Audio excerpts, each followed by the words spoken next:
Jawa Barat 1975. Kisah ini berawal dari seorang karyawan yang bernama Oji yang bekerja di warung.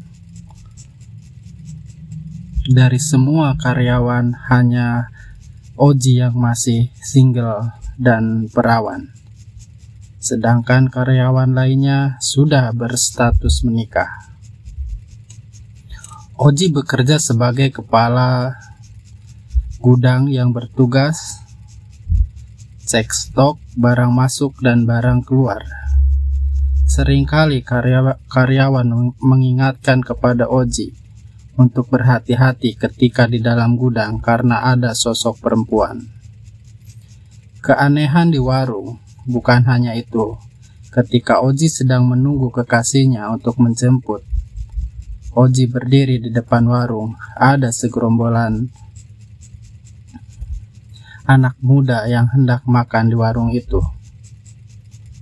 Oji tidak sengaja mendengar percakapan para pemuda itu yang mengatakan bahwa di meja dalam warung full diisi bukan hanya manusia, tetapi sosok genderuwo kuntilanak yang sedang asik makan. Bukan hanya itu, ada seorang pemuda lain yang mengatakan bahwa ada sosok anak kecil memegang tangki air.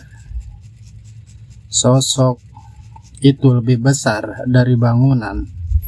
Setelah kejadian itu, beberapa hari kemudian terjadi kesurupan massal di dalam warung, termasuk Oji, tetapi hanya Oji yang terluka sampai harus dibawa ke puskesmas. Jadi di warung itu semua kesurupan, namun hanya si Oji yang tidak kesurupan. Dia cuma tergores oleh piring yang pecah. Kembali ke cerita. Kejadian itu membuat Oji ingin keluar dari pekerjaannya karena rasa mistis dan juga sudah menjadi korban atas kesurupan massal itu. Ditambah info yang mengatakan bahwa di warung menggunakan pesugihan yang memakan tumbal seorang karyawan pemuda atau perjaka. Karena itulah Oji memutuskan untuk berhenti bekerja dari warung. Oji memang sudah berhenti bekerja secara fisik, tapi raganya masih terjebak di warung. Setiap malam, Oji bermimpi bekerja di warung. Mimpi itu berlangsung bertahun-tahun dan anehnya, Oji sangat mengetahui detil-detil warung di dalam mimpinya itu. Sampai akhirnya Oji menikah, ia pun masih memimpikan hal yang sama. Oji pun akhirnya mengandung anak dan ketika itu Oji bermimpi sedang bekerja di warung, seperti malam-malam sebelumnya. Tapi mimpi malam itu sedikit berbeda. Oji menaiki sebuah tangga. Sesampainya di ujung tangga ada sebuah pintu dan Oji pun mau masuk ke dalamnya, tetapi tiba-tiba warung bergetar dan mengakibatkan Oji jatuh dan terguling. Jadi si Oji itu dalam mimpinya mau memasuki ruangan, namun dia tiba-tiba tergelincir dan jatuh. Kembali ke cerita. Setelah tersadar dari mimpinya, Oji merasakan ada hal aneh di dalam tubuhnya. Ia merasa mual. Perutnya kembung. Akhirnya dibawa ke rumah sakit.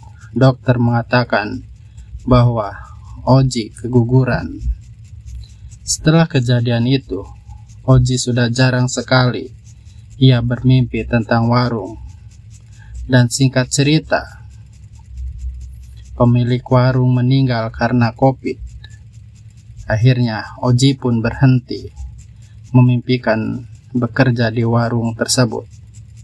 Setelah kurang lebih selama 6 tahun ia memimpikan hal itu. Pesugihan memang kegiatan yang sangat menggiurkan orang, karena tanpa harus bersusah payah dan tanpa waktu yang lama, dia bisa mendapatkan apa yang diinginkan. Tapi harus ingat, ketika melakukan pesugihan harus ada dikorbankan atau dibayar, melainkan perjanjian bersama makhluk goib. Itu bukan sesuatu yang bisa dianggap mudah. Banyak hal harus dikorbankan dan sulit untuk terlepas dari perjanjian itu. Jadi, pemilik warung itu akhirnya meninggal karena muntaber. Setelah itu si Oji pun terbebas dari mimpinya, mimpi-mimpi buruknya, dan akhirnya si Oji pun terbebas dari gangguan-gangguan tersebut hingga dia sekarang hidup bahagia bersama keluarga kecilnya. Selesai.